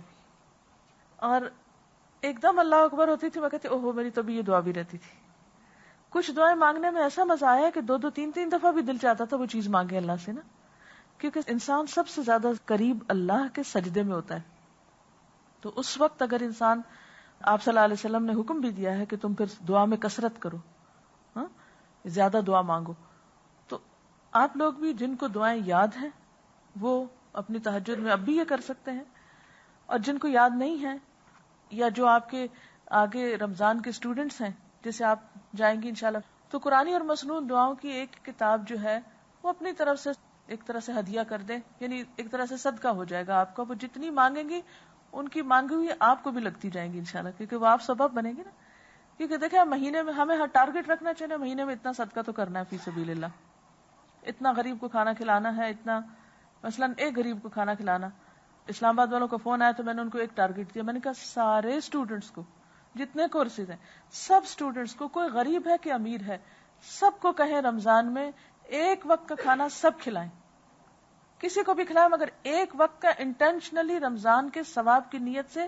کیونکہ آپ نے سورۃ الدہر کے آخر میں بھی پڑھا ہوگا وَيُطْعِمُونَ الطَّعَامَ عَلَىٰ حُبِّهِ مِسْكِينًا وَيَتِيمًا وَأَسِيرًا إِنَّمَا نُطْعِمُكُمْ لِوَجْهِ اللَّهِ لَا نُرِيدُ مِنكُمْ جَزَاءً وَلَا شُكُورًا. کیونکہ اللہ تعالیٰ کے نزدیک پسندیدہ ترین اعمال میں سے یہ جو فن الاحسان تھے نا، احسان کے طریقے، انہی میں سے ایک دن انہوں نے اس موضوع پر بھی بات کی تھی کہ کھانا کھلانا جنت میں لے جانے والے کاموں میں سے. ہم تو عموماً تکلفاً دعوت، دکھاوے، ریاکاری کے کھانے کھلاتے ہیں کہ لوگ تعریف کریں واہ واہ کیا پکایا اور کیا سجایا، اور صرف ایک نمود و نمائش کی طرف ہمارا رجحان زیادہ ہو گیا. تو اس میں ایک کھانا ضرور کھلائیں کسی کو. تو آپ مہینے کا ٹارگٹ رکھ لیں، ایک صدقہ میں نے یہ کرنا ہے، ایک یہ کرنا ہے، ایک یہ کرنا ہے، ایک یہ کرنا ہے. مثلا احسان کے اگر 30 طریقے اللہ توفیق دے تو اگر موقع ملا مجھے تو نئے کورس میں چاہوں گی کہ میں سکھاؤں یہ طریقے نا، تو مہینے کا ٹارگٹ رکھ لیں کہ یہ 30 احسان میں نے مہینے میں کرنے. آپ ہو نہیں سکتا آپ کسی پہ احسان کریں تو اللہ آپ پر نہ کرے، ٹھیک ہے نا. اس میں جو آپ کی مد فی سبیل اللہ خیرات کی اللہ کے دین کو پھیلانے کے لیے ہے، اس میں آپ کیا کر سکتے ہیں کہ ایسی ہی مسنون چیزیں اپنی جیب سے خرید کے اپنے شاگردوں کو، دوستوں کو، کسی کو اور دیں، اور صرف بانٹے نہیں بلکہ میک شور کے پڑھ رہے ہیں نا، اور اس میں ان کو مثلا پڑھانا شروع کر دیں. ہر کلاس میں ایک دعا یاد کرا دیں، 3 دفعہ کلائیں، 7 دفعہ کلائیں، 10 دفعہ، 15 دفعہ، اور پھر ان کو 7 طریقہ بتائیں. دیکھیں ہر نماز کے بعد یہ دعا مانگیں. آپ اپنے والدین کے لیے مانگیں گے، آپ کی اولاد آپ کے لیے فرما بردار بنے گی. مثلا ان کو یہ فائدہ اس کا بتائیں، کیونکہ جو والدین کے ساتھ احسان کرتا ہے ان کی اولاد ان کے ساتھ لازماً احسان کرتی ہے، کیونکہ حل جزاء الاحسان الا الاحسان. کیا احسان کا بدلہ احسان کے سوا کچھ اور ہو سکتا ہے؟ تو انشاءاللہ تعالیٰ آپ اپنے والدین کے لیے محسن بنے، وہ آپ کی اولاد آپ کے لیے محسن ہوگی انشاءاللہ. تو اگر آپ عام لوگوں کو یہ بتائیں گے نا، کیونکہ ہر کوئی کتنا پریشان ہوتا ہے اپنے بچوں کے لیے، کتنا یہ مسائل ہے نا عوام میں کہ بچے بات نہیں مانتے، بچے بدتمیزی کرتے، بچے پوچھتے نہیں، بچے چھوڑ گئے ہیں، بچے یہ بچے وہ. تو اس میں آپ مثلا رب ارحمہما والی دعا آپ نے سکھائی، اس کا ترجمہ آپ بتائیں، اس کا معنی بتائیں، ان کو طریقہ بتائیں. اچھا آپ یہ نماز کے فرض نماز کے بعد دعا قبول ہوتی، دیکھو اذان کے بعد آسمان کے دروازے کھلتے ہیں، دعائیں قبول ہوتی ہیں اور رد نہیں ہوتی اس وقت کی، اس وقت یہ پڑھیں. ہفتے میں اگر ایک ایک دعا بھی سکھاتے گے تو آپ دیکھیں اس میں مثلا 40 دعائیں ہیں. سال میں یہ عوام بیچاری 40 قرآنی دعائیں زبانی پڑھنا شروع کر دے گی. وہ پڑھیں گے، جتنی وہ پڑھیں گے اتنی وہ قبولیت آپ کے لیے بھی ساتھ ساتھ ہوتی چلی جائے گی. اور یہ ایک دعا کا سکھانا 5 سے 10 منٹ لینے کا. ہفتہ وار کلاس میں اگر ایک دعا 5 سے 10 منٹ تک آپ نے ایڈ کر لی اور لوگوں نے پڑھنی شروع کر دی تو انشاءاللہ وہ اللہ کے قریب ہوں گے. ٹھیک ہے، وہ اس میں آ جاتا ہے. اگر یہ نیت کر لیں میں نے صرف اللہ کی رضا کے لیے کھلایا، اس لیے نہیں کھلایا کہ لوگ میری تعریف کریں، یا اس لیے نہیں میں نے کھلایا کہ لوگ مجھے کھلائیں، بس میں نے انما نطعمکم لوجہ اللہ لا نرید منکم جزاء ولا شکر، شکریہ بھی نہیں چاہیے. بلکہ کوئی شکریہ کا لفظ بولے تو اس کو بھی اپنے آپ کو روکا کرے کہ مجھے ایکسپیکٹ نہیں کرنا شکریہ کسی سے. کوئی کرتا ہے تو یا اللہ تو قبول کر لے، جب کوئی شکریہ ادا کرے یا اللہ تو قبول کر لے. ٹھیک ہے نا. اور پھر یہ نہیں کہ ایک دم بہت آئے اور ایک دم بالکل ختم. چائے کی پیالی کر لیں، بسکٹ کر لیں، کچھ ایک چیز ایک آدھ آئٹم چھوٹا موٹا آپ اس میں کر لیں، انشاءاللہ رزق میں برکت ہوگی. دوسرا یہ سنت کی پیروی کی نیت سے کریں. نبی صلی اللہ علیہ وسلم نے جب سب سے پہلے اپنے رشتہ داروں کو دین کی طرف بلایا تھا تو صرف دین کی طرف نہیں بلایا تھا، کھانے پر بلایا تھا. تو اگر آپ سنت کی پیروی کر لیں، اجر کی نیت کر لیں، تو آپ کسی کو بھی کھلائیں. آپ کو یہ حدیث پتا ہے نا کہ خواہ کوئی پرندہ کھا جائے، خواہ کوئی درندہ کھا لے، خواہ چوری ہو جائے، اس پر بھی اجر ہے. یعنی آپ کا مال کسی بھی طریقے سے جو دوسرے کے پاس چلا جاتا ہے، مثلا آپ ایک درخت لگاتے ہیں، آپ ایک کھیت لگاتے ہیں، کچھ بھی کرتے ہیں، تو اس پر کسی تک وہ خیر جاتی ہے تو آپ کے لیے اجر باندھ دیا جاتا ہے. ٹھیک ہے جی. آپ الحمدللہ الحمدللہ. میں خود جب یہاں سے گئی تھی میں صحیح طرح سجدہ نہیں کر پاتی تھی، میری ٹانگ کی اتنی زیادہ آخری دنوں میں تکلیف بڑھ گئی تھی کہ میں رکوع اور سجدے سے بھی ایک طرح سے لاچار ہو گئی تھی. تو الحمدللہ زمزم اس نیت سے پیتی رہی کہ اللہ تعالیٰ شفا دے، کیونکہ زمزم جس نیت سے پیا جائے اللہ تعالیٰ اس کو پورا کرتا ہے. آپ کو معلوم ہے حضرت حاجرہ کے پاس جب کھجوریں اور پانی سب ختم ہو گیا تو ان کے پاس صرف ایک غذا تھی اور وہ زمزم تھا. یعنی وہ پانی جو ہے وہ کھانے کا کھانا ہے اور پینے کا پینا ہے. تو طعام طعمن ہے. تو بہرحال الحمدللہ جب پہلی تراویح تھی تو بہت مشکل میں چھت پہ پہنچی، کیونکہ میرا دل چاہتا تھا کہ سامنے سے کعبہ نظر آئے. اب نیچے اتنا رش ہوتا تھا تو میں نے کہا اوپر سے لی جاتی نا. خیر چوتھی لائن میں جگہ مل گئی، لیکن اوپر چڑھ کے جانا میرے لیے ایک بہت ہی مشکل کام تھا، کیونکہ جوتے بھی نہیں ہوتے نا، تو جرابیں بھی سلپ کرتی ہیں، ننگے پاؤں اور تکلیف دیتے ہیں. لیکن جب آخری عشرے کی راتیں تھی تو جب میں چڑھی تو اسما کہتی ماما آپ کو کیا ہو گیا؟ میں ہر روک پہ سوچتی تھی ماما یہاں رکیں گی یہاں رکیں گی، آپ ایک جگہ نہیں رکی اور سیدھی کی سیدھی اتنی سیڑھیاں چڑھ گئی. اور یہ حقیقت ہے کہ رمضان ایک ایسا موقع ہے کہ جب انسان ویسے بھی روزے سے بھی صحت نصیب ہوتی ہے، ساتھ دعائیں ہوتی ہیں، تو اپنے لیے اور صحت کے لیے دعائیں مانگنا، میں تو کہتی ہوں اللہ کا کتنا بڑا کرم ہے یہ رمضان ہم سب پہ کہ ہم روحانی جسمانی طور پر ایک طرح سے ایسا لگتا ہے نہا لیے ہیں، ایک فریش ہو جاتے ہیں. ایک چھوٹی سی بات آپ سے کرنا چاہوں گی. بنی اسرائیل پر فرعون نے بہت ظلم کیے تھے، ان کے بیٹوں کو ذبح کر دیتا تھا، بیٹیوں کو زندہ چھوڑ دیتا تھا، اور قوم پر بہت بھاری آزمائش تھی. وہ اس موقع پر اللہ تعالیٰ نے موسیٰ علیہ السلام کو کس طرح پیدا کیا اور کس طرح ان کی حفاظت کی. اور اس میں پھر آپ دیکھیں کہ کس طرح عورتوں کا کیا کردار تھا. سب سے پہلے تو حضرت موسیٰ علیہ السلام کی والدہ کو اللہ تعالیٰ نے فرمایا سورۃ القصص اگر آپ دیکھیں کہ تم اس کو دودھ پلاتی رہو اور جب تم اس کے بارے میں ڈرو کہ دشمن اس کو اٹھا لے گا تو تم اس کو دریا میں پھینک دینا. انہوں نے ایسا ہی کیا. اب دریا میں پھینکا تو موسیٰ علیہ السلام کی والدہ کا دل تو خالی ہو گیا, بہت غمگین ہوئی. ماں کا دل آپ کو معلوم ہی ہے کیسا ہوتا ہے, اپنے بچے کے بارے میں کس قدر پوزیسو ہوتی ہے. تو انہوں نے اپنی بیٹی کو بھیجا کہ تم اس کے پیچھے پیچھے جاؤ. یہاں سے بہن کا کردار شروع ہوتا ہے. یعنی پہلے ماں نے چھپا کے رکھا اس کو, جب ماں کے ہاتھ سے گیا تو بہن آ گئی, وہ پیچھے پیچھے گئی, حتیٰ کہ اس نے سارا سراغ لگا لیا کہ اس پہ کیا گزری, پوری خبر رکھی آخر تک, حتیٰ کہ اس کے ذریعے اللہ تعالیٰ پھر واپس پلٹا لے موسیٰ علیہ السلام کو اپنی ہی ماں کی طرف. اب جب سمندر سے ان کو اٹھایا گیا یا اس دریا سے جس میں انہیں ڈالا گیا تھا, اور جس طرح وہ فرعون کے محل کے پاس جا کے وہ نکالے گئے, تو فرعون نے دیکھتے ہی کہ لڑکا ہے فوراً حکم دیا کہ قتل کر دیا جائے. تو فرعون کی بیوی نے کیا کیا, قتل نہیں کرنے دیا. پھر عورت کا کردار سامنے آ گیا, اور اس طریقے سے اس نے حکمت کے ساتھ بات کی کہ بچے کی زندگی بچ گئی. پھر موسیٰ علیہ السلام اسی جگہ پہ جوان ہوئے, جو بڑے ہوئے, پھر ان کے ہاتھوں ایک قبطی کا قتل ہوا. مدین کی طرف گئے, وہاں پر گئے تو 2 لڑکیوں کو دیکھا کہ وہ پانی پلانے کے لیے کھڑی ہیں. ان کو انہوں نے پوچھا جا کر کہ تمہارا کیا معاملہ ہے, میں تمہاری کیا مدد کر سکتا ہوں. اور بالآخر وہی 2 لڑکیاں جو تھیں ان میں سے ایک ان کی بیوی بنی, اور وہ لڑکیاں ان کے ٹھکانے اور ان کے کھانے اور ان کے شیلٹر اور ان کی ہر جسمانی مادی جو بھی ضرورت تھی ان کی, اس کا ذریعہ بنی. حتیٰ کہ موسیٰ علیہ السلام پھر اپنی بیوی کے ساتھ دوبارہ مصر آتے ہیں اور اپنا اصل کام کرتے ہیں. اور وہ کیا کہ فرعون کے دربار میں جا کر اللہ کا پیغام بھی پہنچاتے ہیں اور بنی اسرائیل کو آزاد کرانے کے لیے بھی کہتے ہیں.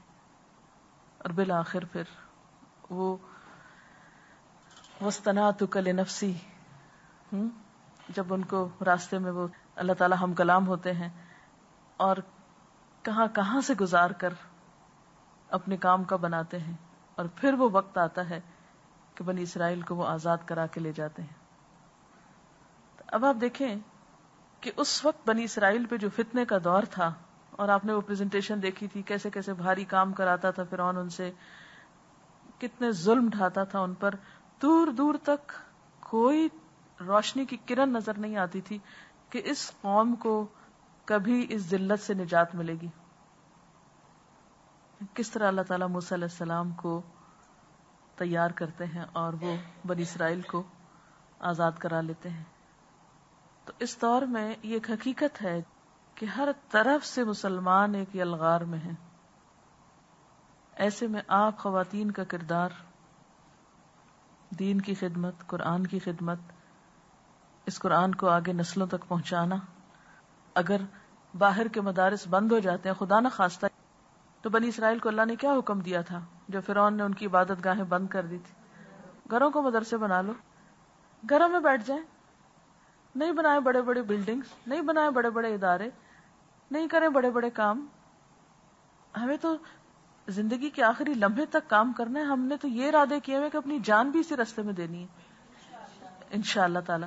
تو کوئی بھی چیز ہو, اللہ کا کلام آگے پہنچانے سے رکنا تھوڑی. آپ کو معلوم ہے کہ رشین سٹیٹس جو تھیں, جب وہاں پر مدارس بند ہوئے, جب علماء قتل ہوئے, جب ان کے سروں کے پہاڑ بنائے گئے, جب مسلمانوں کا بے تحاشا خون بہایا گیا, قرآن پاک کی نشر و اشاعت بند کر دی گئی, اور پھر اتنی جاسوسی ہوتی تھی کہ کوئی قرآن پڑھا نہیں سکتا تھا. تو آپ کو معلوم ہے کہ جس وقت فال ہوا ہے رشیا کا, اس کے بعد انڈر گراؤنڈ تہ خانوں میں سے ایسے ایسے مدارس ملے ہیں اور ہزاروں کی تعداد میں قرآن کے پڑھنے پڑھانے والے نکلے ہیں جو بالکل انڈر گراؤنڈ چلے گئے تھے. لیکن قرآن کی تعلیم بند نہیں ہوئی.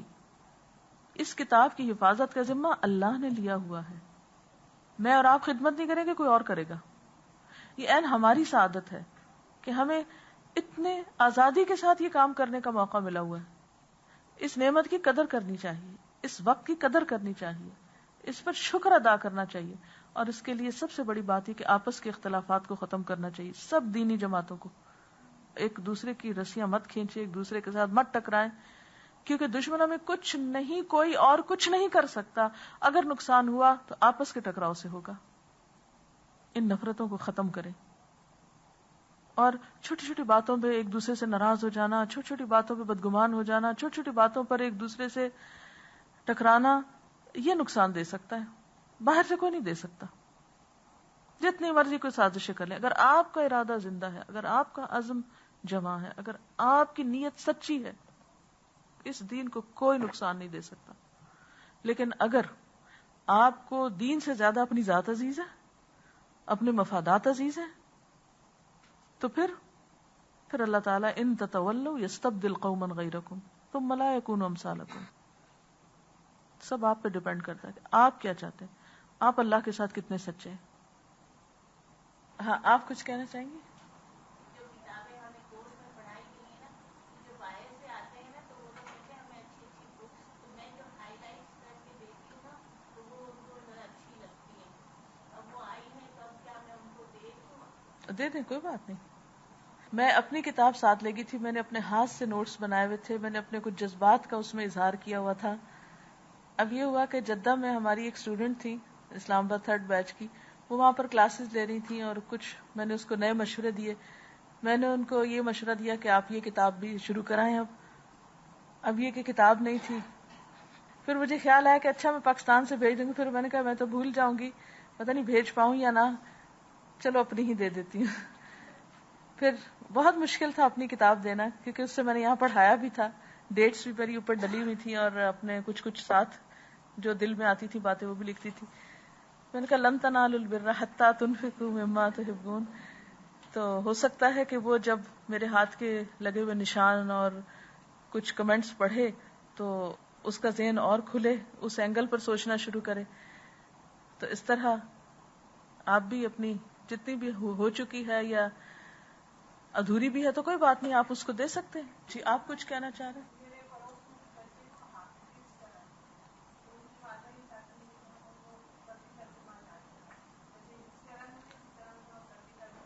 عمر کیا ہے ان کی؟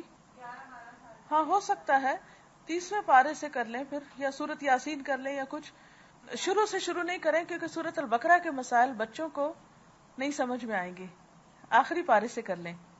جیسے سلمان فارسی نے کہا کہ زندگی تھوڑی ہے, علوم بہت ہیں, پہلے وہ سیکھو جو ضروری ہے.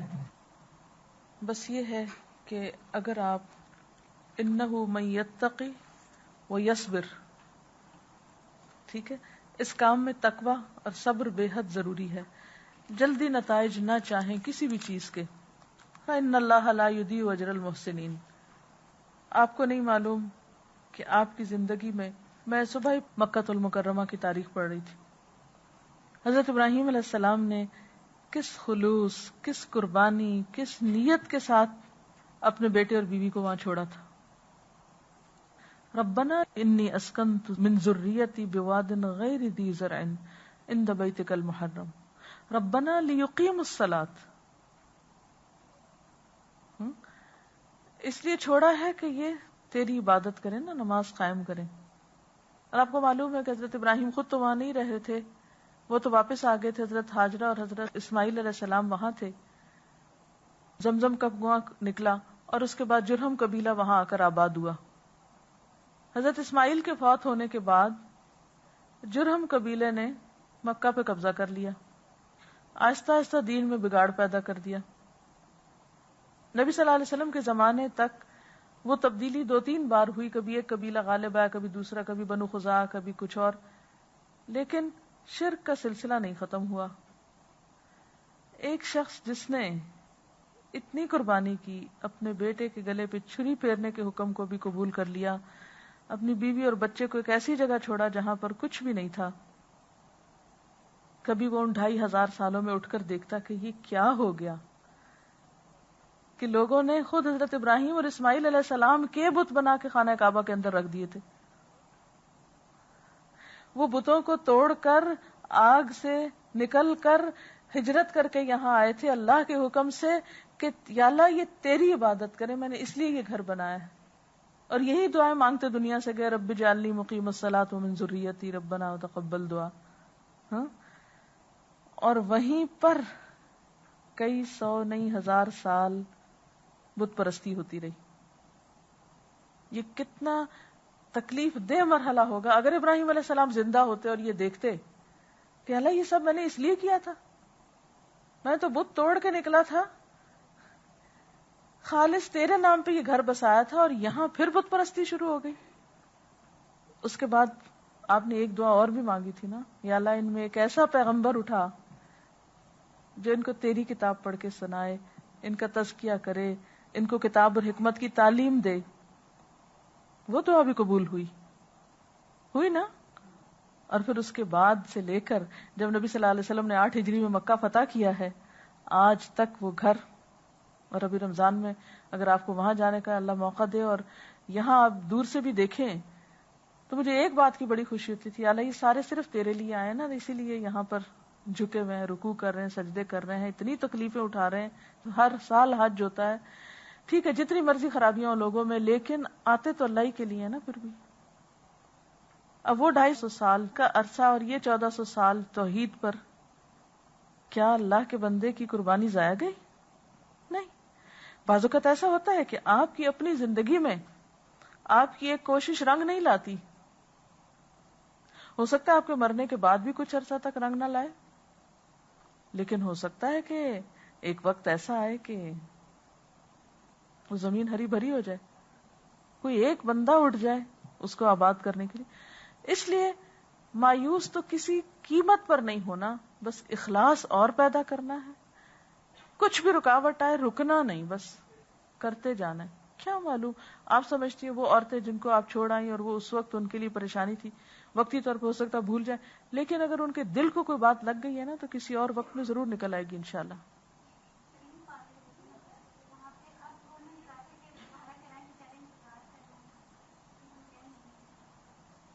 دیکھیے کہ ہر کام اپنے آغاز میں ایک سبق رکھتا ہے ہمارے لیے. ہمیں اپنی غلطیوں سے بھی سیکھنا ہے اور ہمیں اپنی کامیابیوں سے بھی سیکھنا ہے، ناکامیوں سے بھی سیکھنا ہے. اور ایسے موقعوں پر یہ دعا پڑھ لیا کرے، اللہم الہمنی رشدی واعذنی من شر نفسی. جو شر ہے وہ ہمارے اپنے اندر ہے نا.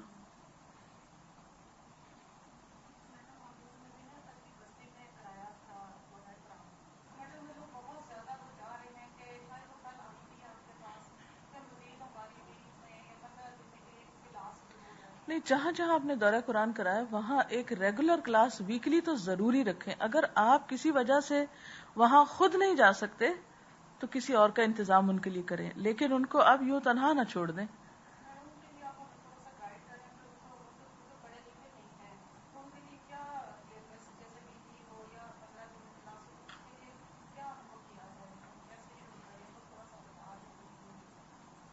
دیکھیں ایک کتاب ہے تعلیم الاسلام، 2 جلدوں میں ہے، پتہ نہیں یہاں اویلیبل ہے یا نہیں ہے، عبدالسلام بستوی کی ہے. بہت سمپل الفاظ میں انہوں نے ایمانیات سے لے کر عبادات اور اخلاقیات اور معاملات سب موضوعات پر گفتگو کی ہے. تو دین کے یہ جو 4 پہلو ہیں، کیونکہ ہمارے ہاں تو ایمان کا بھی اللہ حافظ ہے، کوئی فرشتوں پر ایمان نہیں رکھتا یا اس کی ضرورت محسوس نہیں کرتا یا اس کی سمجھ میں نہیں آتا یا لاجک نہیں بنتی. یعنی ایک طرف تو بالکل کچی بستی کے ان پڑھ لوگ ہیں جو بےچارے جہالت میں مارے جا رہے ہیں، اور دوسری طرف موسٹ لٹریٹ پیپل جو اپنے آپ کو سمجھتے ہیں سو کالڈ، ان کے ہاں یہ ہے کہ قرآن کی ضرورت نہیں ہے یا قرآن ہماری زندگی کا حصہ نہیں ہے، اس کی ضرورت نہیں ہے یا کبھی دیکھنا نہیں چاہتے ہم. تو اس سے کیا پتہ چلتا ہے کہ ہمارے تو ایمانیات میں بھی خلل آ گیا نا. تو بنیاد سے ہمیں شروع کرنا ہے کہ ایمان کے جتنے بھی گوشے ہیں، اللہ پر ایمان ہے، فرشتوں پر ہے، رسولوں پر ہے، کتابوں پر ہے، آخرت پر ہے، تقدیر پر ہے، اس کے بارے میں صحیح انفارمیشن لوگوں تک پہنچانا بے حد ضروری ہے. یہ نہ سوچا کرے ہمیں پتا ہے تو دوسروں کو خود ہی پتا ہوگا، یہ تو بنیادی باتیں. ہو سکتا ہے کہ کوئی فرشتوں کو نہ مانتا، اور آپ کو یہ بات معلوم ہے کہ اگر ایمان یا ایمانیات کی کوئی ایک چیز کا بھی کوئی انکار کرتا ہے یعنی کوئی اگر یہی کہہ دے کہ میں فرشتوں کو نہیں مانتا، یا کوئی یہ کہہ دے میں تقدیر کو نہیں مانتا، کوئی یہ کہہ دے کہ میں آخرت کو ہی نہیں مانتا، تو اس کا تو ایمان ہی خسارے میں ہے. صرف اللہ کو ماننا تو کافی نہیں ہے. نجات کے لیے صرف ایک اللہ پر ایمان لانا کافی نہیں ہے جب تک یہ باقی چیزوں کو بھی نہ مانے. تو اس کتاب میں ان ساری چیزوں کے تعارف ہے کہ کس کس چیز پر ایمان لانا ضروری. پھر اس کے بعد عبادات ہے، وہ دین کا ستون ہے، نماز ہے، روزہ ہے، حج ہے، زکوٰۃ ہے. یہ چیزیں کیوں اللہ نے فرض کی ہیں، ان کے نہ پڑھنے سے یا نہ کرنے سے کیا نقصان ہے. پھر اس کے بعد اخلاقیات ہیں جس میں اچھے اخلاق کو اپنانا اور برے اخلاق کو چھوڑنا، کیونکہ میزان میں سب سے بھاری نیکی جو ہے وہ اخلاق ہے. اور پھر معاملات، ماں باپ کے ساتھ کیا کریں، بہن بھائیوں کے ساتھ کیسا سلوک ہو، ہمسایوں کے ساتھ کیسا ہو. اور نہ صرف یہ کہ انسان یعنی انٹر پرسنل ریلیشنز جو ہیں ایک معاشرے کے اندر، نہ صرف یہ کہ وہ بلکہ اس کے ساتھ ساتھ جانوروں کے ساتھ کیسا سلوک کریں، زمین کے ساتھ کیسا سلوک کریں. یہ سارے معاملات جو ہمارے زمین سے لے کر آسمان تک چلتے ہیں، ان کے اوپر تو ایک دین کا جامع سا نقشہ سمپل الفاظ میں. ایک دن اگر آپ جھوٹ کے اوپر بات کرنا شروع کرتے ہیں، جھوٹ اس طرح نقصان دہ ہے، دوسرے دن غیبت پہ بات کرتے، تیسرے دن، لیکن جھوٹ غیبت تک نہ پہنچے جب تک آپ ایمان کی بات نہ کر لیں. کیونکہ اگر کوئی قرآن کو مانتا ہی نہیں، اس کو کوٹ ہی نہیں کرنا چاہتا، تو آپ اس کو کیا آیت سنائیں گے، کس چیز پہ لائیں گے. اور کوئی چیز؟ ہاں آپ پیچھے. کلاسز کا یعنی کلاسز کی جگہ اگر آپ لکھ کے دے جائیں کہ کہاں آپ شروع کر رہے ہیں، یہ بہت ضروری ہے. کیونکہ اس سے ایک آئیڈیا ہو جاتا ہے. کوئی بھی نیا شخص آتا ہے، مثلا اکثر لوگ ہمارے پاس آ کے پوچھتے ہیں، نئی نئی جگہوں کے نام لیتے ہیں اور پوچھتے ہیں یہاں آپ کی کوئی اسٹوڈنٹ نہیں پڑھا رہی، یہاں کا لوگوں کا تو بہت ہی خراب حال ہے، یہاں تو ضرور کلاس ہونی چاہیے. اور بعض اوقات کلاس ہو رہی ہوتی ہے اور ہمیں بالکل خبر نہیں ہوتی، اور ہم کہتے ہیں اچھا چلے دیکھتے ہیں. ابھی پچھلے دنوں کسی نے وزیر آباد کا بتایا کہ وہاں پر کوئی ایک اسٹوڈنٹ ہے ہماری جو ایک کلاس لے رہی ہے جس میں تقریباً 100 لوگ ان سے پڑھ رہے ہیں، اور ہمارے علم میں نہیں، خبر نہیں ہمیں. ایک خاتون ہے، ان کے ہسبینڈ کی ٹرانسفر ہوئی وزیر آباد، وہ اس قدر پریشان، میں کہاں جاؤں، میں کس کو جوائن کروں. کبھی وہ کہیں جاتی، کبھی کہیں، بھٹک کے کہیں جا کر ان کی خبر ہوئی. اور اسلام آباد الہدا سے بھی پوچھتی رہی کہ اس شہر میں کوئی آپ کا درس ہوتا ہے، کوئی کلاس ہوتی ہے. ہمارے پاس کوئی انفارمیشن نہیں تھی کیونکہ کرنے والوں نے جا کے خبر ہی نہیں دی. اب یہ ہے کہ وہ جو عورت کا وقت ضائع ہوا اتنا صرف تلاش میں، اگر صحیح انفارمیشن ہمارے پاس ہوتی، وہ ہمیں کانٹیکٹ کر، ہم فوراً ان کو نکال کے بتاتے جی فلاں شہر میں فلاں گھر میں فلاں ٹائم پر فلاں شخص کلاس لے رہا ہے. یا یہ ہوتا کہ جو نیا ایک جگہ پر جاتا ہے اس کو اگلے شہر کے حالات معلوم نہیں ہوتے، اگر پہلے سے اس ایریا کا پتا ہو کوئی کر رہا ہے تو جا کے کم از کم اس کو جوائن ہی کر لے، سیکھنا ہی شروع کر دے، ایک تعارف ہی ہوتا ہے. تو ہمارا باہم رابطہ زیادہ سے زیادہ مضبوط ہونا چاہیے. جتنا زیادہ آپ آپس میں ایک دوسرے کو پہچانتے ہوں گے، جڑے ہوں گے، اتنا ہی زیادہ دین کو فائدہ پہنچے گا. وَاعْتَصِمُوا بِحَبْلِ اللَّهِ ہی نہیں آیا، اللہ تعالیٰ یہ بھی تو کر سکتے تھے نا، وَاعْتَصِمُوا بِحَبْلِ اللَّهِ، اللہ کی رسی مضبوط پکڑ لو. ہم کہتے ہیں ہم نے پکڑ لی، لیکن کیوں کہا جمیعاً، مل کے پکڑو، اکٹھے ہو جاؤ، جڑ جاؤ، تفرقے میں نہ پڑو، ایک دوسرے کو نقصان نہ دو، ایک دوسرے کے لیے برا نہ چاہو. تو اس لیے پلیز کہیں پر آپ 3 لوگوں کی بھی کلاس کر رہے ہیں کسی نئے ایریے میں، خبر دے دیں ہمیں، تاکہ ہم وہاں کسی بھی قسم کی آپ کی مدد کر سکیں یا کوئی اور آپ کے پاس بھیج سکے، تو اس سے آپ ہی کو فائدہ ہوگا انشاءاللہ. ترجمہ دوہرانے کی ضرورت ہے کہ وہ اتنا اچھا افیکٹ پڑا ہے، آدھے گھنٹے آدھا پارا ہو لیکن ہو تو اس کو دورہ قرآن کے طرز پہ کرنا شروع کر دیں. اب یعنی پہلے اگر لفظی ترجمہ کیا ہے تو دورہ قرآن کے طرز پر اس ترجمے کی دہرائی شروع کر دیں، ایک ایک آیت پڑھیں، با محاورہ کر لیں. ٹھیک ہے، لفظی سے با محاورہ پر آ جائیں، کیونکہ اس دفعہ کورس میں با محاورہ ترجمہ مسٹ ہے. نئے کورس میں شکر کرے پہلے فارغ ہو گئے آپ. اب سب کا ٹیسٹ اس میں ہوا کرے گا، ہر دفعہ لفظی کے ساتھ اس میں بھی ہوا کرے گا. یہ اس دفعہ اس لیے سوچا گیا کہ رمضان میں اگر آپ ماہر ہوں عربی کی عبارت پڑھ کے ساتھ با محاورہ ترجمے کے، تو آپ کو مسئلہ ہی نہ ہو، آپ کو اندر ایک ایسا کانفیڈنس آئے انشاءاللہ تعالیٰ کہ کوئی مشکل نہیں ہے دورہ قرآن یا دورہ ترجمہ. ٹیکسٹ کے کلوز اس کو چمٹے، وَاعْتَصِمُوا بِحَبْلِ اللَّهِ، حبل اللہ کو اور زیادہ مضبوط پکڑنا ہے. تو اس کے لیے یہ ہے کہ اب اگر آپ قرآن پاک کا حصہ جو آپ لفظی ترجمے کی دہرائی کر رہے تھے اگر بامحاورہ ترجمے پر آ جائیں، اور اس کے لیے جو سعودی عرب والا قرآن پاک ہے احسن البیان، اس کا چونکہ آمنے سامنے ہے نا ایک ایک آیت کا، وہ برابر برابر میں لکھا ہوا ہے. یا مولانا فتح محمد جالندری کا ترجمہ اچھا ہے. مولانا مودودی کا مسئلہ یہ ہے کہ وہ ویسے تو بہت اچھا ہے، لیکن وہ ایک ہی پیراگراف میں یہ نہیں پتا چلتا کون سی آیت کہاں جا کے شروع اور اینڈ ہو رہی ہے. آسان قرآن تحریک جو ہے ان کا بھی ہو سکتا ہے، لیکن پلیز جو بھی کریں ایک ہی جیسا پھر اس کو استعمال کریں. اور اگر آپ سمجھتے ہیں کہ آپ کے پاس مولانا مودودی کا ہے اور آپ اسی سے سٹارٹ لینا چاہتے ہیں تو نشان لگا لیجئے ہر آیت پر، ادھر سے ادھر نمبر ڈال لیجئے خود اس کے اوپر، تو اس سے بھی آپ کا کام آسان ہو جائے گا. ایک عربی کی آیت پڑھیے، ایک ترجمہ پڑھیے، ساتھ ہی عربی پڑھیے ترجمہ پڑھیے. دو دو لوگ بھی کر سکتے ہیں. دیکھیے آئندہ کے لیے یہ بھی ہو سکتا ہے، اب اس دفعہ کیا ہوا ہے، دو دو لوگ دورہ قرآن کرا رہے ہیں، 10 یہ کر رہا ہے، 5 یہ کر رہے ہیں. اب آپ یہ بھی کر سکتے ہیں کہ ایک آیت پڑھے اور ایک ترجمہ پڑھے، ایک آیت پڑھے اور ایک ترجمہ پڑھے، ایک آیت پڑھے اور ایک ترجمہ پڑھے. آئی مین نیا پن لائیے تو انشاءاللہ تعالی لوگوں کی دلچسپی زیادہ برقرار ہوگی. میں نے ریسنٹلی دیکھا نہیں ہے تفسیر القرآن جو ہے. چلیے اس پر ہم چونکہ ابھی میں بامحاورہ ترجمے پہ آ رہی ہوں انشاءاللہ اس سال، تو میں خود بھی ذرا دیکھوں گی کہ کون سا ان سب میں زیادہ افیکٹو ہے، تو وہ تو پھر آپ کو بعد میں بتا دیں گے انشاءاللہ. لیکن یہ ہے کہ بہرحال آپ شروع کر لیجئے یہ سلسلہ. ایک دن، صرف ایک دن. میں تو سمجھتی ہوں سیٹرڈے کا دن زیادہ اچھا ہے. سیٹرڈے مارننگ آپ کر لیجئے، یا اگر اس دن کلرز آف اسلام یا کچھ اور ہو رہا ہے تو وہاں پر لوگ کچھ اور کوئی اور منڈے کا کر لیں یا فرائیڈے کر لیں، پھر تاکہ 4 پہلے دن جو ہے وہ آپ کے تدریس کے یا اور کسی کام کے ساتھ گزر جائیں.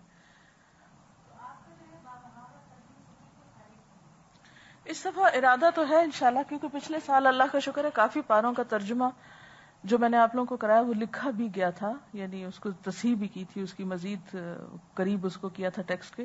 اس دفعہ ارادہ یہ ہے کہ اس کو اور زیادہ چھان پھٹک کے پھر اس کو اویلیبل کیا جائے، تاکہ جب آپ کو پڑھانا ہو یا پڑھنا ہو تو قریب ترین ٹیکسٹ کے ترجمہ جو ہے وہ آپ کو میسر ہو. تو انشاءاللہ. لیکن علامہ بالقلم ہے، جب تک قلم سے آپ ترجمہ لکھیں گے نہیں، بھول جائیں کہ آپ کو صحیح یاد ہو. یہ تجربہ میں نے کروایا ہے. وہ لوگ جو سامنے رکھا ہوا لکھا ہوا رکھ کے بیٹھتے ہیں نا، یہ ضرور ہوتا ہے کہ کسی وقت استاد بول رہا ہے، آپ کو پتا ہے وہ لکھا ہوا ہے، وہ دھیان ادھر ادھر چلا گیا، لیکن جب آپ قلم سے لکھ رہے ہوتے تو آپ کا دھیان نہیں ادھر ادھر جاتا، پھر آدھا یا پورا اسی کے اندر ہوتا ہے. غلط لکھیں یا صحیح لکھیں لیکن اس کا اثر کچھ اور ہے. تو نظر احمد کا مجھے بہت دفعہ لوگوں نے مشورہ دیا، بلکہ میں تو بہت ہی اسٹرکٹنس برتتی تھی کہ کوئی ترجمے والی چیز، کچھ چیز سامنے ایسی نہ ہو. گھر جا کے بے شک پڑھیں پڑھائیں لیکن کلاس میں نہیں ہو، اپنے قلم سے لکھیں. اس میں وقت بھی زیادہ لگتا ہے لیکن اس کے بغیر چارہ نہیں اگر آپ واقعی ٹیکسٹ کو ڈائریکٹ سمجھنا چاہتے ہیں تو.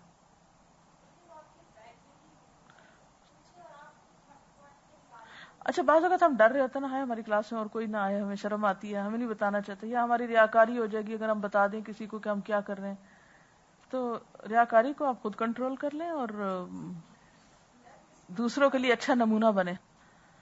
اور اس کے علاوہ یہ ہے کہ اگر آپ کو مجھ سے کوئی کام ہو یا آپ ملاقات چاہتے ہو تو ہر سیٹرڈے کو انشاءاللہ 11 سے 1 بجے تک میں یہاں کلاس لیا کروں گی، اور اس کے بعد ملاقات بھی ممکن ہوا کرے گی. کیونکہ بعض اوقات آپ مجھے تلاش کرتے رہتے ہیں کہاں ہوں، کبھی فون کرتے ہیں، کبھی کسی طرح تو مل نہیں پاتے، یا کوئی میسج یا کوئی چیز بتانی کرنے کی ہو.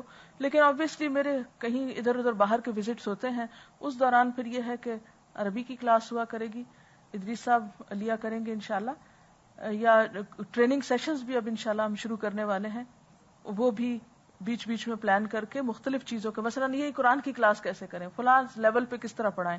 انشاءاللہ آئندہ اب یہ جو سیٹرڈیز ہیں ہمارے یہاں پر، یہ اسی چیز کے لیے استعمال ہوں گے. کبھی سیرت کی کلاس ہوگی، کبھی ڈاکٹر ادریس کے ساتھ کوئی علمی موضوع کوئی ایک لے کر اس پر کوسچن آنسرز، کبھی ٹریننگ سیشن.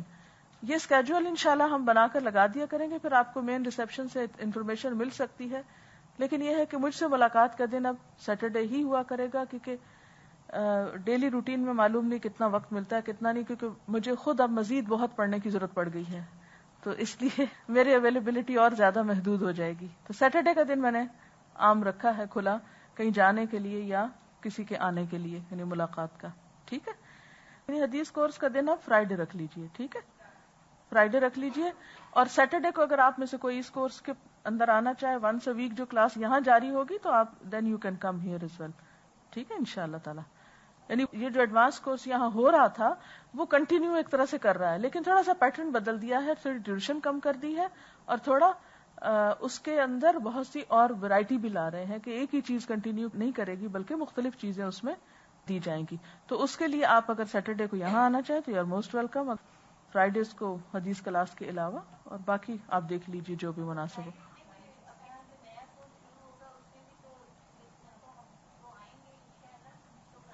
دیکھیے نئے کورس کا مسئلہ یہ کہ شروع تو ہو رہا ہے، لیکن ظاہر ہے کہ ایک گھر میں کتنے لوگ آ سکتے ہیں نا، تو اس لیے اگر اپنے اپنے علاقوں میں ہی آپ جوائن کریں، بلکہ نئی برانچز کھولیں اور لوگوں کو بھی موقع مہیا کریں، تو وہ کہیں زیادہ مفید ہے بجائے اس کے کہ سارے اب ادھر ہی آتے رہے. اسی لیے ہفتے کا ایک دن رکھ دیا ہے، اس دن ان کو نہیں آنے دیں گے، اس دن صرف آپ لوگ آیا کریں. نہیں ٹھیک ہے، کیونکہ اس کے بغیر فی الحال مینج کرنا مشکل ہے کہ سڑکوں پہ رش ہو گیا تو پرابلم ہوگی.